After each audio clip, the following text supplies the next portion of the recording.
Hi guys, welcome back to my channel. ನಾನು ನಿಮ್ಮ Gautami Naveen. So ಈ ವಿಡಿಯೋಲ್ಲಿ ಕ್ವಿಕ್ಕಾಗಿ 11 ಮಂತ್ಸ್ ಆದಮೇಲೆ ಬೇಬಿಗೆ ಒಂದು ಒಳ್ಳೆ ರೀತಿಯ ಪ್ರೋಟೀನ್ ಪೌಡರ್ ಹೇಗೆ ಕೊಡೋದು ಅನ್ನೋದನ್ನು ನೋಡೋಣ ಬನ್ನಿ. ತುಂಬ ಈಸಿ ಪೌಡರ್ ಮಾಡೋದು, ಮನೆಯಲ್ಲೇ ಮಾಡ್ಕೊಬೋದು ಆರಾಮಾಗಿ. ನಿಮ್ಮ ಮನೇಲಿ ಏನಾದರೂ ಚಿಕ್ಕ ಚಿಕ್ಕ ಮಕ್ಕಳಿದ್ರೆ, ನೀವೇನಾದರೂ ಹೈ ಪ್ರೋಟೀನ್ ಫುಡ್ ಕೊಡಬೇಕು ಅಂತ ಪ್ಲ್ಯಾನ್ ಮಾಡ್ತಾಯಿದ್ರೆ ಇದನ್ನು ನೀವು ಆರಾಮ್ಸೆ ಮನೆಯಲ್ಲೇ ಮಾಡ್ಕೊಬೋದು. ಆ್ಯಂಡ್ ಇದಕ್ಕೆ ತುಂಬ ಇಂಗ್ರೀಡಿಯೆಂಟ್ಸ್ ಏನೂ ಬೇಕಾಗಿಲ್ಲ. ಸೊ ಏನೇನು ಬೇಕಾಗುತ್ತೆ ಅಂತ ಕ್ವಿಕ್ಕಾಗಿ ನೋಡಿಕೊಂಡು ರೆಸಿಪಿನ ನೋಡ್ಕೊಂಬರೋಣ ಬನ್ನಿ. ಸೊ ಇದಕ್ಕೆ ನಾನು 4 ಥರ ಡ್ರೈ ಫ್ರೂಟ್ಸ್ ಹಾಗೆ ಮಖಾನಾನ ತೊಗೊಂಡಿದ್ದೀನಿ. ಇಷ್ಟೇ ಸಾಕು, ಬೇರೆ ಏನೂ ಆ್ಯಡ್ ಮಾಡೋದು ಬೇಡ. ತುಂಬ ಅಂದರೆ ತುಂಬ ಚೆನ್ನಾಗಿರುತ್ತೆ. ಇದನ್ನು ಪಾಪುಗೆ ಹಾಗೇ ನಾವು ಸರಿ ಜೊತೆ ಮಿಕ್ಸ್ ಮಾಡಿ ಕೊಡ್ಬೋದು. ಇಲ್ಲ ಅಂತ ಹೇಳಿದರೆ ನಾವು ಜಸ್ಟ್ ಹಾಲಿಗೆ ಹಾಕಿ ಒಂದು 1.5 ಇಯರ್ ಆದಮೇಲೆ ಮಕ್ಳಿಗೆ ಕೂಡ ಹಾಗೆ ಕೊಡ್ಬೋದು. ಸೊ ನಾನು 1 ಬೌಲ್ ಮಖಾನ ತೊಗೊಂಡಿದ್ದೀನಿ. ಅದರ ಜೊತೆ ಸ್ವಲ್ಪ ಬಾದಾಮ್, ಗೋಡಂಬಿ, ಪಂಪ್ಕಿನ್ ಸೀಡ್ಸ್ ಹಾಗೆ ಸನ್ಫ್ಲವರ್ ಸೀಡ್ಸ್. ಸೊ ಫಸ್ಟ್ಗೆ ಒಂದು ಪಾತ್ರೆ ತೊಗೊಂಡು ಅದನ್ನು ಸ್ವಲ್ಪ ಪ್ರೀಹೀಟ್ ಮಾಡ್ಕೊಳ್ಳಿ. ಪ್ರೀಹೀಟ್ ಮಾಡಿಕೊಂಡು ಅದಾದಮೇಲೆ ಫಸ್ಟ್ ನಾನು ಅದಕ್ಕೆ ಕ್ಯಾಶ್ಯೂನ ಹಾಕ್ಕೊಂಡು ಫ್ರೈ ಮಾಡ್ಕೊತಾ ಇದ್ದೀನಿ. ಸೊ ಇದನ್ನು ಎಷ್ಟು ಫ್ರೈ ಮಾಡ್ಕೋಬೇಕು ಅನ್ನೋದು ಕೂಡ ಇಂಪಾರ್ಟೆಂಟ್ ಆಗುತ್ತೆ. ಸೊ ನಾವು ಶಾಪಿಂದ ತಂದು ಹಾಗೆ ಇಟ್ಟಿರೋದ್ರಿಂದ ಸ್ವಲ್ಪ ಮೆತ್ತಗಾಗಿರುತ್ತೆ. ಬೇಕಾದರೆ ಸ್ವಲ್ಪ ಹೊತ್ತು ಬಿಸಿಲಿಗಿಟ್ಟು ಒಂದು ಹಾಫ್ ಆನ್ ಅವರ್ ಡ್ರೈ ಮಾಡಿಕೊಂಡು ಮತ್ತೆ ಫ್ರೈ ಮಾಡಿದ್ರೂ ಕೂಡ ಚೆನ್ನಾಗಿರುತ್ತೆ. ನಿಮಗೆ ಗೊತ್ತಾಗುತ್ತಲ್ವ ಕಲರ್ ಎಷ್ಟು ಚೇಂಜ್ ಆಗುತ್ತೆ ಅಂತ. ಒಂದು ಸ್ವಲ್ಪ ಬ್ರೌನಿಷ್ ಕಲರ್ ಬರೋ ತನಕ ಅಷ್ಟೇ. ಆಮೇಲೆ ಈ ಎಲ್ಲನೂ ನಿಮಗೆ ಫ್ರೈ ಮಾಡೋವಾಗ ಅದೊಂದು ಸ್ಮೆಲ್ ಬರುತ್ತೆ, ಅದು ಅದರಲ್ಲೇ ಗೊತ್ತಾಗ್ಬಿಡುತ್ತೆ ನಿಮಗೆ ಸ್ವಲ್ಪ ಫ್ರೈ ಆಗ್ತಾ ಇದೆ ಅಂತ.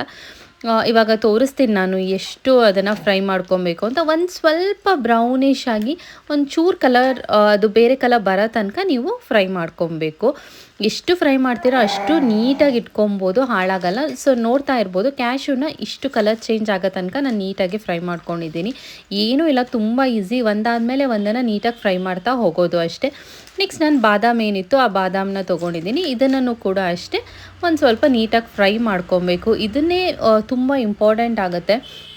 ಬಿಕಾಸ್ ನಾವು ಎಷ್ಟು ನಿಧಾನಕ್ಕೆ ನೀಟಾಗಿ ಫ್ರೈ ಮಾಡ್ತೀವಿ ಅಷ್ಟು ನಮಗೆ ದಿನ ಬಾಳಿಕೆ ಬರುತ್ತೆ. ಇವಾಗ ನಾವೇನಾದರೂ ಇದನ್ನು ಚೆನ್ನಾಗಿ ಫ್ರೈ ಮಾಡಲಿಲ್ಲ, ಹಸಿ ಇತ್ತು ಅಂತ ಹೇಳಿದ್ರೆ ಪೌಡರ್ ಬೇಗ ಹಾಳಾಗಿಬಿಡುತ್ತೆ, ಹುಳ ಬಂದುಬಿಡುತ್ತೆ, ಆ ಥರ ಎಲ್ಲ ಆಗುತ್ತೆ. ಇಲ್ಲ ಅಂತ ಹೇಳಿದ್ರೆ ನೀವು ನೀಟಾಗಿ ಈ ಥರ ಕಡಿಮೆ ಉರಿಯಲ್ಲಿ ನೀಟಾಗಿ ಫ್ರೈ ಮಾಡಿಕೊಂಡ್ರೆ ಮಿನಿಮಮ್ ಇದನ್ನು ನಾವು 1 ಮಂತ್ ತನಕ ಆರಾಮ್ಸೆ ಸ್ಟೋರ್ ಮಾಡ್ಬೋದು. ನಾನು ಇದನ್ನೆಲ್ಲ ಜಾಸ್ತಿ ಮಾಡ್ಕೊಳ್ಳಲ್ಲ, ಸ್ವಲ್ಪ ಮಾಡ್ಕೊತೀನಿ, ಎಷ್ಟು ಬೇಕು ಅಷ್ಟು ಮಾಡ್ಕೊತೀನಿ, ಆಮೇಲೆ ಮತ್ತೆ ಬೇಕಂದರೆ ಮಾಡ್ಕೊತೀನಿ. ಇವಾಗ ಪಂಪ್ಕಿನ್ ಸೀಡ್ಸ್ ಹಾಗೆ ವಾಟರ್ಮೆಲನ್ ಸೀಡ್ಸ್ ಏನಿದೆ ಅದನ್ನು ನೀಟಾಗಿ ನಾನು ಫ್ರೈ ಮಾಡ್ಕೊತಾ ಇದ್ದೀನಿ. ಇದನ್ನು ಅಷ್ಟೇ. ಇದು ಪಾತ್ರೆ ಇವಾಗ ತುಂಬ ಬಿಸಿಯಾಗಿರೋದ್ರಿಂದ ಜಾಸ್ತಿ ಹೊತ್ತೇನು ಬೇಡ, ತುಂಬ ಕಮ್ಮಿ ಉರಿ ಮಾಡಿದ್ರೂ ಬೇಗನೆ ಅದು ಆಗಿಬಿಡುತ್ತೆ, ಫ್ರೈ ಆಗುತ್ತೆ. ಇಷ್ಟು ಈಸಿ ರೆಸಿಪಿ ಅಂದರೆ ಕೆಲವೊಮ್ಮೆ ನಾವೇನು ಈ ಹಾರ್ಲಿಕ್ಸ್, ಬೂಸ್ಟ್ ಅದು ಇದು ಅಂತ ಆಚೆಯಿಂದ ತಂದುಕೊಡ್ತೀವಿ. ಅದನ್ನೆಲ್ಲ ಕೊಡೋ ಬದಲು ಮಕ್ಕಳಿಗೆ ಈ ರೀತಿ ಪ್ರೋಟೀನ್ ಪೌಡರ್ ಕೊಟ್ಟರೆ ತುಂಬ ಯೂಸ್ ಆಗುತ್ತೆ. ನನ್ನ ಮಗಳಿಗೆ ಇದನ್ನು ಸರಿ ಜೊತೆ ಹಾಕ್ಕೊಡ್ತೀನಿ.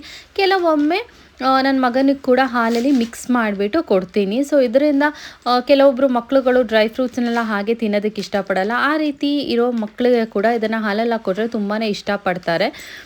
ನೋಡಿ ಇದನ್ನು ಅಷ್ಟೇ ಬೇಗ ಕಲರ್ ಚೇಂಜ್ ಆಗ್ತಾ ಇದೆ. ಸೊ ಇಷ್ಟು ಕಲರ್ ಚೇಂಜ್ ಆಗೋ ತನಕ ನೀಟಾಗಿ ನಾವು ಫ್ರೈ ಮಾಡ್ತಾ ಹೋಗಬೇಕು. ಜಸ್ಟ್ ತುಂಬ ಅಂದರೆ ತುಂಬ ಈಸಿ, ಮನೆಯಲ್ಲೇ ಆರಾಮ್ಸೆ ನಾವು ಮಾಡ್ಕೊಬೋದು ಇದೆಲ್ಲ ಫ್ರೈ ಆಯಿತು. ಇವಾಗ ಡ್ರೈ ಫ್ರೂಟ್ಸ್ ಏನಿತ್ತು ಅಷ್ಟನ್ನು ಫ್ರೈ ಮಾಡಿಕೊಂಡೆ. ಆಮೇಲೆ ಮಖಾನನ ನಾವು ಹಾಗೆ ತಿನ್ನಬೇಕಂದ್ರೂ ಒಂದು ಸ್ವಲ್ಪ ಬಿಸಿ ಮಾಡಿ ತಿಂದರೆ ತುಂಬ ಚೆನ್ನಾಗಿರುತ್ತೆ. ಇದನ್ನು ನಾನು ನನ್ನ ಮಗನಿಗೆ ಹಾಗೆ ಫ್ರೈ ಮಾಡಿ ಸ್ನ್ಯಾಕ್ ಬಾಕ್ಸಿಗೆಲ್ಲ ಹಾಕಿ ಕಳಿಸ್ತಾ ಇರ್ತೀನಿ. ಸೊ ಇದನ್ನು ಒಂಚೂರು ಲೈಟಾಗಿ ಫ್ರೈ ಮಾಡ್ಕೊಬೋದು. ಇದು ಫ್ರೈ ಮಾಡ್ಕೊಂಡಾದ್ಮೇಲೆ ನೀವು ಇದನ್ನು ಏನು ಮಾಡಬೇಕಂತ ಹೇಳಿದ್ರೆ ಒಂದು ಸ್ವಲ್ಪ ಹೊತ್ತು ಹಾಗೆ ಆರಲಿಕ್ಕೆ ಬಿಡಬೇಕು. ಏನೇನು ನೀಟಾಗಿ ಫ್ರೈ ಮಾಡಿರ್ತೀರ ಎಲ್ಲನೂ ಮಿಕ್ಸ್ ಮಾಡಿ ಬೇಕಾದ್ರೆ ಇನ್ನೊಂದು ಸಲ ರೋಸ್ಟ್ ಮಾಡ್ಕೊಬೋದು. ನಿಮಗೆ ಪ್ರೆಸ್ ಮಾಡಿದ್ರೆ ಗೊತ್ತಾಗುತ್ತೆ. ಸೊ ಅದೇನಾದರೂ ಆಗಿದ್ದರೆ ಸ್ವಲ್ಪ ಸಾಫ್ಟಾಗಿ ಬೇಗ ಒಂಥರ ಸೌಂಡ್ ಬಂದ್ಕೊಂಡು ಬೇಗ ಕಟ್ಟಾಗುತ್ತೆ. ಇಲ್ಲಾಂದರೆ ಒಂದು ಸ್ವಲ್ಪ ಹಾರ್ಡ್ ಇರುತ್ತೆ ಇದು, ಅಂದರೆ ಅಷ್ಟು ಬೇಗ ಇದಾಗಲ್ಲ. ಸೊ ಅದನ್ನೆಲ್ಲ ನೋಡಿಕೊಂಡು ನೀಟಾಗಿ ಮಖಾನನ ಕೂಡ ಫ್ರೈ ಮಾಡ್ಕೊಳ್ಳಿ. ಎಲ್ಲನ ಫ್ರೈ ಮಾಡಿಕೊಂಡು ಒಂದು ಪ್ಲೇಟಿಗೆ ಹಾಕಿಬಿಟ್ಟು ಒಂದು 20 ಮಿನಿಟ್ಸ್ ಹಾಗೆ ಬಿಟ್ಬಿಡಿ. ಕಂಪ್ಲೀಟಾಗಿ ಕೂಲ್ ಡೌನ್ ಆಗಬೇಕು. ಸೊ ನೋಡ್ತಾ ಇರ್ಬೋದು ಎಲ್ಲನ ಮಿಕ್ಸ್ ಮಾಡಿ ಒಂದು ಪ್ಲೇಟಲ್ಲಿ ಹಾಕಿ ಬಿಟ್ಟಿದ್ದೀನಿ. ಇದೊಂದು 20 ಮಿನಿಟ್ಸ್ ಆದಮೇಲೆ ಇದನ್ನು ನೀವು ಏನು ಮಿಕ್ಸಿ ಜಾರ್ಗೆ ಹಾಕಿಬಿಟ್ಟು ಪೌಡರ್ ಮಾಡ್ಕೊಳ್ಳಿ. ಅಷ್ಟೇ. ಪೌಡರ್ ಮಾಡಿಕೊಂಡು ಮೇಯ್ನ್ ಇನ್ನೊಂದು ಥಿಂಗ್ ಅಂದರೆ ಏರ್ಟೈಟ್ ಕಂಟೈನರ್ ತೊಗೊಂಡು ಅದರಲ್ಲಿ ನೀಟಾಗಿ ಸ್ಟೋರ್ ಮಾಡಿ ಇಟ್ಕೊಳ್ಳಿ. ಸ್ಟೀಲ್ ಅಥವಾ ಗ್ಲಾಸಲ್ಲಿ ಸ್ಟೋರ್ ಮಾಡೋದು ತುಂಬ ಅಂದರೆ ತುಂಬ ಉತ್ತಮ ಅಂತ ಹೇಳ್ಬೋದು. ಸೊ ನಾನು ಒಂದು ಗ್ಲಾಸ್ ಜಾರ್ಗೆ ಹಾಕಿಬಿಟ್ಟು ಇದನ್ನು ಸ್ಟೋರ್ ಮಾಡಿ ಇಟ್ಕೊಂಡಿದ್ದೀನಿ. ಇದನ್ನು ಮಕ್ಕಳಿಗೆ ಬೇರೆ ಬೇರೆ ಫುಡ್ಗೆಲ್ಲ ಹಾಕಿಬಿಟ್ಟು ಕೊಡ್ತೀನಿ. ಸೊ ನಿಮಗೆ ಈ ವಿಡಿಯೋ ಇಷ್ಟ ಆದಲ್ಲಿ ಲೈಕ್, ಶೇರ್ ಹಾಗೆ ಸಬ್ಸ್ಕ್ರೈಬ್ ಮಾಡೋದನ್ನು ಮರಿಬೇಡಿ. Thank you.